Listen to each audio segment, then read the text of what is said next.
Good evening, everyone. I had a little short natter this evening. I wanted to talk about some various some themes I think might emerge next year, but that I might warm us up to before Christmas. Some things that I will definitely do. I'll definitely do a shaped, properly edited video about this, including some of the locations that I'll be visiting today, including, incidentally, this that I'm currently stood on, because I'm currently stood on what was the Stockton and Darlington Railway with some fairly authentic block work for, although actually they used a lot of timber rather than stone for laying the tracks. But this is the Stockton and Darlington. This is the Brussel to Incline. I'm on the Brussel to Incline right now. You can walk on it. It's allowed. It's a thing. A few themes that I wanted to touch on tonight as a bit of content. Chief among them being Stockton and Darlington Railway started operating in 1825, very famously. It was not the first railway. It was not the start of the modern railway era. It was the reason everyone talks about it being the start of the modern era is because the LNER had a very good marketing department, and when they in 1925 they made a huge deal about there being the centenary of the railways. Well, it was not the centenary of the railways at all. Railways have been around since Greek times in various forms. They've been around in the UK since the late 1500s, potentially even a little earlier than that. And you know, there are reasons why it's important for us to not front and centre Stockton Darlington in railway history that we'll get into. But we're going to get into that in a second after I welcome you to tonight's Rail Natter.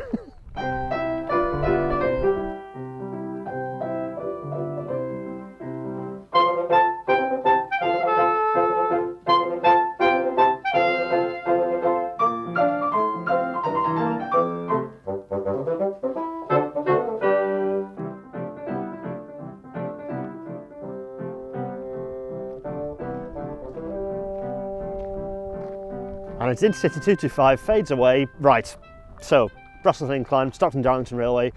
This bit of railway was built in 1825. If you want an idea of why this is important, well, there's all sorts of reasons why this is an important, but this is a scheduled ancient monument, by the way.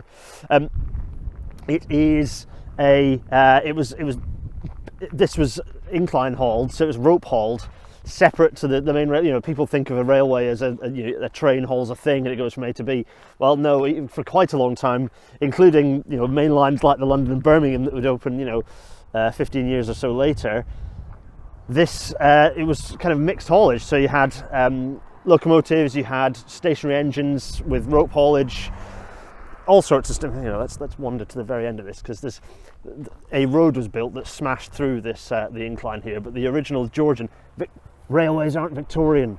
There's an original Georgian bridge behind us, which again is very much scheduled ancient monument. Let's wander down and have a look. Anyway, also you can very nicely see if I stand here, you can very nicely see the alignment of the. I'll get out of the way. You can see the alignment of the incline itself. Kind of climb up the hill quite steeply here, actually. Let's make our way down here. So, 1825, incline was kind of part of this mixed operation. It was bypassed with a better route as late as 1858, I think. So quite a long time of this thing being part of the operation of the overall Stockton Darlington Railway company. There's that little stone here which is going to walk on. It's very nicely restored here. Of course, locomotion is very nearby, so if you're around these parts, locomotion is well worth a visit. Scheduled ancient monument. This retaining wall supports the Brussels Incline, connecting with the original Stockton to Darlington Railway, along which line ran the world's first locomotive-hauled public passenger train on 27th September 1825. The wall was restored during 1992 by Sedgefield District Council. Sedgefield? Why does that name sound familiar to recent British politics? District Council with financial assistance from English Heritage. 92 though, so pre-Blair. Anyway, let's wander this way, because we're going to have a look at this glorious Georgian bridge. As I'll talk about in a minute, the way that railways look, the shape of railways, was kind of already coalescing well in advance of this point. In terms of well in advance. This is nice. I'm going to jump. Oh, let's hope I don't break my ankle. There we go. Well in advance of even this thing being built, the people kind of had an idea of what railways look like, even if they didn't have an idea of what passenger railways look like. So in terms of the infrastructure, this This is Georgian. That's a railway. That's all railway bridges. Little kind of cattle creeps look like this for. That's a very familiar structure, and it's well in advance of kind of much of the railways being built. Anyway, so you see in fact, let's go back up the top. So let's make my way through here. This is what can I say? It's kind of classic Natto fare, this, isn't it? Right, we're going to go over this little bridge. We're going to go over another bridge later in the episode, actually. Oh, so there we go. Stood on top of this wonderful Georgian structure with my view out. Quite a nice view actually from up here. What's quite nice is that you can also walk along the incline a bit further, which is perhaps what I'm going to do. This, again, these got these. What's interesting is these don't look quite as instated. The true test will be when we go past this fence, as if they continue. I suspect they won't, but no.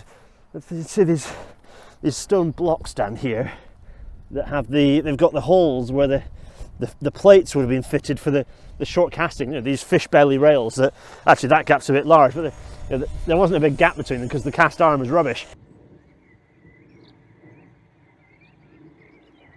There's quite a few down here actually, these buried stone blocks. So I suggest that they are original. So perhaps the ones back there have been excavated rather than being kind of located from elsewhere and put there to show people what it actually looked like. Anyway, there is an idea, if a lot of hack historians are to be believed, that all these parts, edge rails on the stone blocks, on the kind of the ballast, on sort of fairly already major civil engineering infrastructure, it kind of all sprang out of this moment, this railway, 1825, the Stockton and Darlington Railway, and that's been perpetuated by well-meaning local historians. Well-meaning local communities wanting to hold on to the railways, the LNER's marketing department and BR later as well. Current people trying to pitch the idea that Britain was the creator of the railways rather than a contributor to it, and also there's ties in a lot of kind of basically a lot of bad history ties into this, where a significant important contribution was made here, but was it really the is it true? Is it the case that the railways sprang out of here? The thing is, people were moving stuff on improved tracks way better than this long before the Stockton and Darlington arrived. And Stockton and Darlington, as we'll talk about, has its significance, but it's worth remembering kind of what came before. And as I say, we're going to go through this in more detail in a nice scripted rail natter in the future. But I thought some brief thoughts whilst out and about in the field and having to think about what that might look like. We had lines like this, railways, to all intents and purposes, plateways, wagonways, with an improved way like this, long before. And we're talking about back into the first railways were arriving in they weren't called railways. The first use of a permanent way in Britain dates back to right back to the late 1500s even. Why? Well, because stuff is heavy and there needed to be an improved way of moving the stuff that things like this would win out of the ground.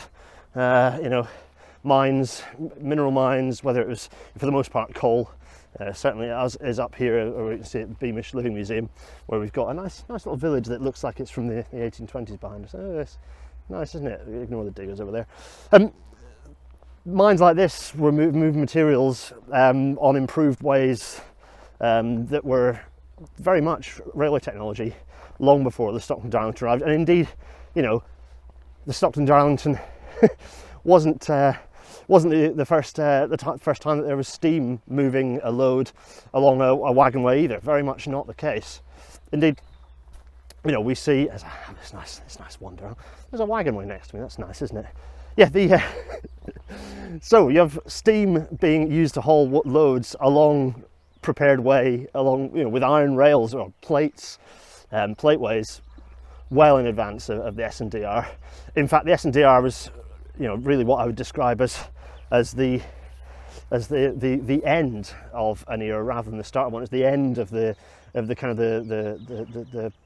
the early railways in Britain, and the beginning of the beginning was to come a little bit later. It was not I'm not going to describe them as high-speed railways at this point, but this sort of thing was moving. These sorts of locomotives, these engines, these steam engines were moving loads along at speeds kind of like this, but heavy loads, more than a horse could haul, as far back as the turn of, so the 1810s, 1815, 1820. Hetton was one of the early, Killerton, up in this part of the world, but Stephenson certainly was perfecting machines like this, running on existing wagonways, existing chaldronways. In fact, you can see a nice chaldron wagon there on the move. Let's go and have a look at a couple more. There, there's some having a nice time moving along. Not passengers though, although I'm sure people are riding along in the cauldron wagons. So wagonways. This is Beamish, by the way, which is fantastic. It's really a very, very fetching bit of living history here, and I will definitely be back here to pull together the proper videos of what railways are looking like before the 1825 date that everyone has fresh in their mind. We're going to go up and have a look at the this is the 1825 bit of Beamish, by the way. If I go past here, beware of the engines, it says. It's because we're about to start walking around tracks, so I have to pay close attention. It does give you a really nice vibe for what these things were like, which is actually it both does and does not, because as I'm about to talk about in a minute, these wagonways are very, very busy. There's a wagonway close to here that I'm going to cut to in a moment that carried a lot more traffic. Anyway, though, this, by the way, the track here is obviously much more recent. That's 1900s, or at the very mid 1800s onwards, tracks started looking much more like that, with transverse beams, and actually most tracks look like this in terms of it being buried until the early part of the 1900s. The layout of using these railways in this way had been well established by the time of the Stockton and Darlington in 1825. So whilst pulling loads with a locomotive with passengers in it was new, it absolutely was not new to pull loads around. So this is a more modern looking coal mine, but this is kind of a layout, an industrial layout, a use of technologies that was absolutely familiar by 1825. There's all sorts of good stuff here. There's a drift. I love. I've never been to Beamish before, to my eternal shame. There's a little mine. People going into the little mine over there. Exciting. There's a lot of boilers sat around, which is very interesting. There's the miner's cottage. I'm in the miner's village. I think I'm making my way back to the entrance, but it's good. It's very nice. I do love a living history museum. The Black Country Museum is another one that's well worth a visit. Anyway, I digress. It's very nice, isn't it? Look at this. It's quite pleasing. I dare say it's greener than an authentic environment would be, because these systems are very, very heavily used. Let's briefly look at some chaldron wagons to just show you what sort of thing we're moving back and forth on these tracks. Set to a very similar gauge to standard gauge, of course. These things, look at these. Hundreds of these things, these wagons roaring up and down wagonways, not just up in the northeast, but in the Black Country, Shropshire, in all sorts of parts of the world. But one of them is they started some of the more impressive structures, and if you like, that systemic view of wagonways using locomotion did start getting pioneered up here, as did some of the requirements for the civil engineering. Civil engineering, like the fantastic Causey Arch. Here it is, grade 1 listed, dedicated railway civil engineering structure. This thing, I mean, just look at it, it's absolutely fantastic.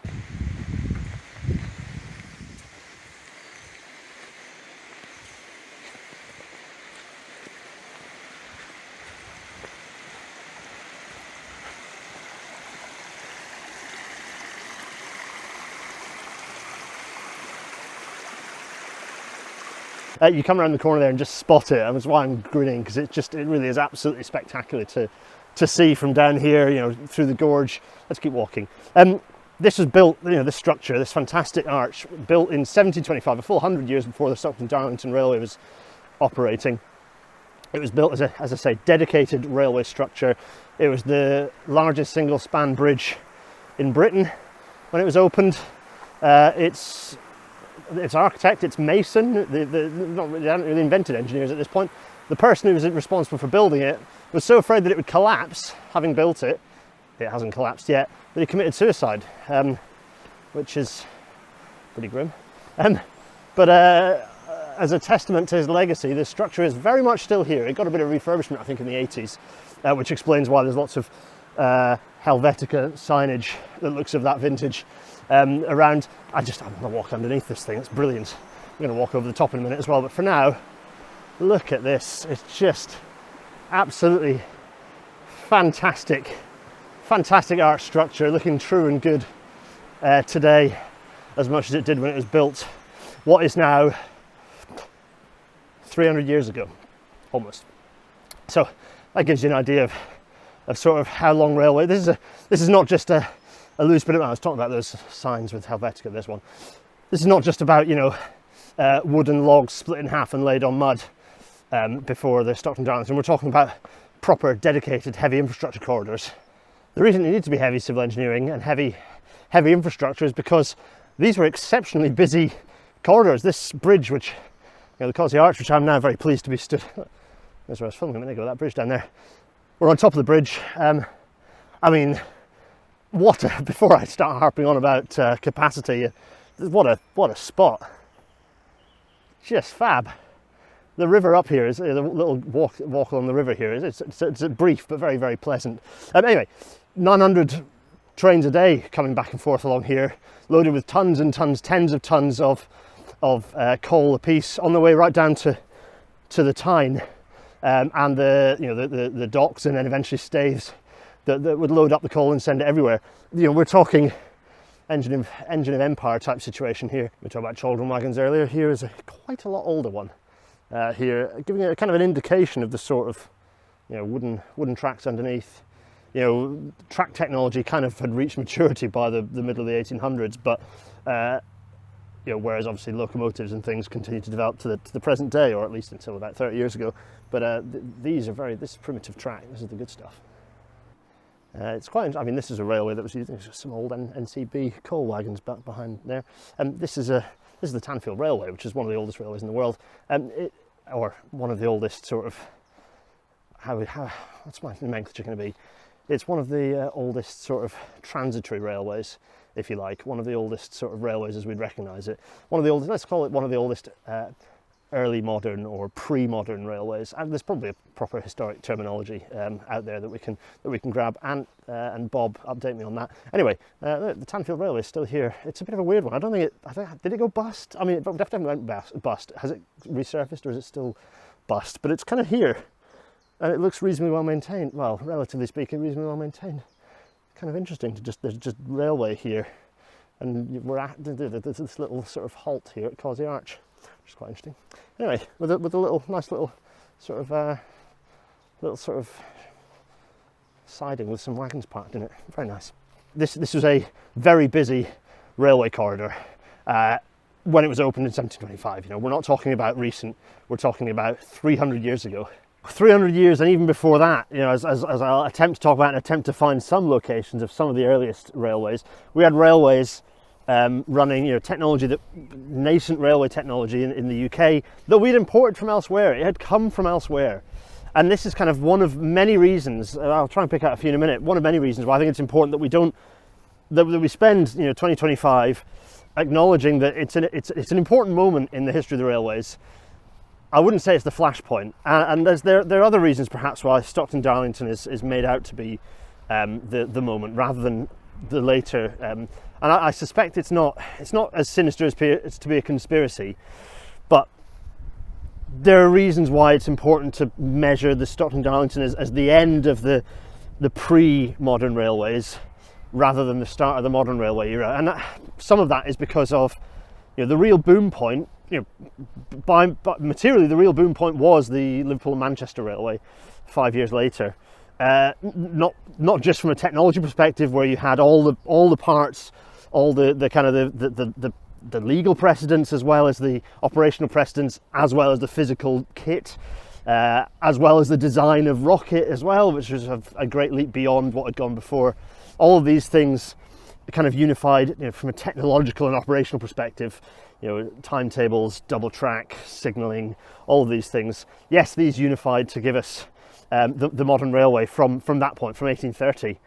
But that railway only came about because of the need to move Slave One cotton other things. I realise that there are other reasons why that railway appeared, but it appeared not just from the perspective that some of the waterproofers are washing away on this. They need to come and repair it. Council, please come and repair this. It's a very, very important bit of history. Anyway, it's not. The railways sprang out at that moment because of not the capital won from the compensation from the decline of slavery, not just from the money that the slave owners had, the wealth of slave-involved industrialists and merchants who were able to then invest it into railways.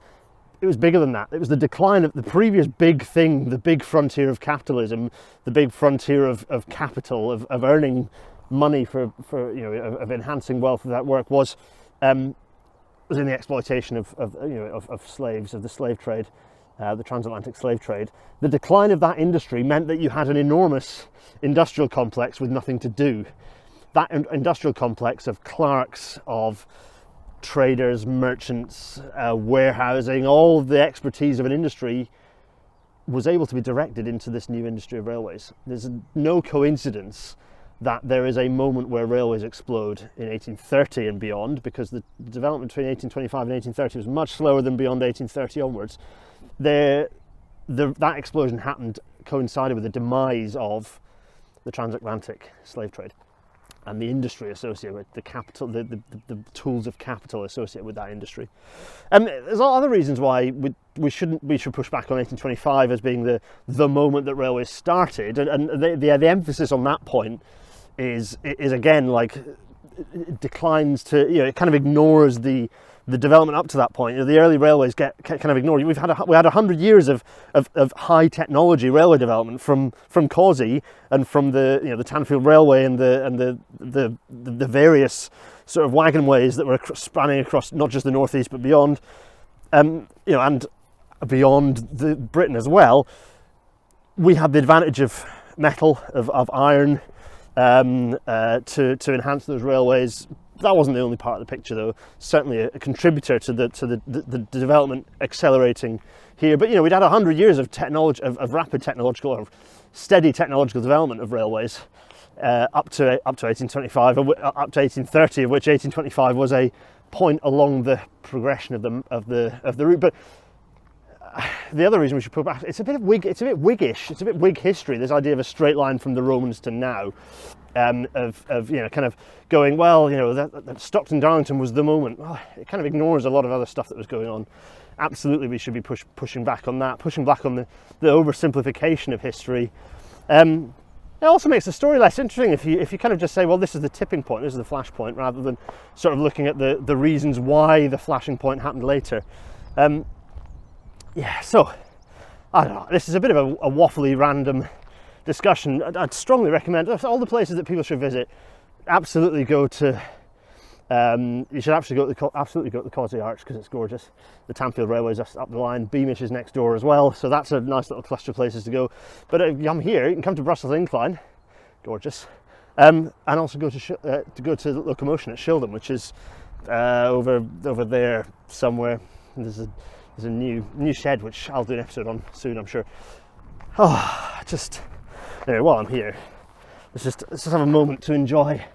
Look at this. It's some old P-way here. Very old track. Not the oldest though. There's some excellent wagonways being uncovered elsewhere that are much older. This is pretty high technology at this point. The wagonways that were going over Causey Arch were formed of wood, split logs, or slightly more sophisticated than split logs. But we're not talking about, at this point, we had metal rails, we had iron rails. But before that even, it's nice to look at the shape. You can see the shape cut into there, that nice kind of loop shape. Not only did we have, before we had fully iron rails, we had iron plates on the wooden tracks. So, the technological advancement of the railway, it does not make sense to say the railway started in 1825. It makes no sense whatsoever. The modern railway started in 1830, as I keep saying over and over. There's another reason why it's important. Policymakers, technology, utopianists, morons, those sorts of people, they, enlightened entrepreneurial dimwits, they would love you to think that the railways are, as part of that Whig history, railways came after canals, which is absolute nonsense, by the way. Canals and railways are absolutely intertwined technologies, as you'll note by the 1725 date is in advance of a lot of the canal era. So, you know, you had canals, then you had railways, then you had roads, now you have whatever bullshit we're trying to sell you. That picture doesn't make any sense if you actually look at history properly, and the fact that there's a much more complicated picture of mobility through that period. So it's really important to push back from that perspective as well. You know, railways existed well before 1825. That's kind of, if you're going to take anything away from this, take that away, as we have this wonderful view back down the incline. I'm just very pleased at this. So this, I don't know how this is going to pull together. You were waiting for me to give you that line, and I gave it to you. There we go. Actually, you know what? There's probably, I'm going to go with, there are multiple different types of plate in use here. Or perhaps they're just indented in a different way. Actually, Ant and Bob, were these all just dug up, or were these found elsewhere and instated in the kind of the appropriate arrangement? Answers on a postcard. Anyway, I digress. Everyone, audio only form. Thanks for listening to this. The usual plugs: patreon.com/GarethDennis for to support more of this sort of thing on Patreon. GarethDennis.co.uk/merch for the merchandise. Is that right? Yeah, I think it's right. GarethDennis.co.uk/Discord for the Discord server, where the chat, hello everyone in the chat, will continue ad infinitum. And of course, paypal.me/GarethDennis for this change in abuse. Oh, I have had a fun little day today, making my way around around the northeast, little snippets. There's so much more around, actually. There are other wagonways that I want to visit, loads. There's so many around Newcastle. It's worth it. I don't know, I didn't say this earlier, that the various coal fields that fed the Tyne continued to operate in that way of coal being fed to the Tyne and then shipped by barge down to London until much more recently than you might imagine. Yeah, so with the fantastic Brusselton Incline and the Wheel of the Panda in the background there, it only remains for me to say, having in fact given a pause right now to tell you what's up next week. There's the pause. Yes, next week is part one, and possibly the only part of our election special before the general election. I will be going through the manifestos of the three relevant parties and understanding which one is best, which one is realistic, and where there are flaws. And we'll see whether we get returned questions back from those three parties, and possibly interviews for the following episode. And if we don't, then it might just be a break. We'll see. Thank you, future Gareth. With the Brusselton Incline behind me, I'm going to say, cheerio!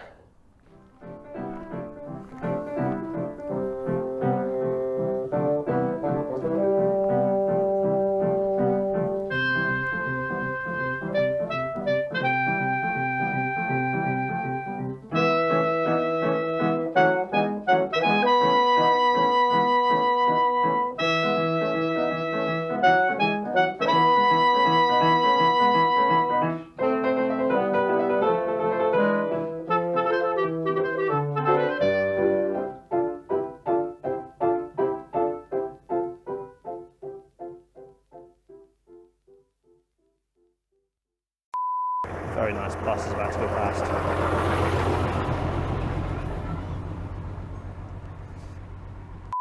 And all of that is before we even begin to talk about tramways. Because if we're talking about public railways, tramways absolutely pipped Stockton and Darlington to the punch.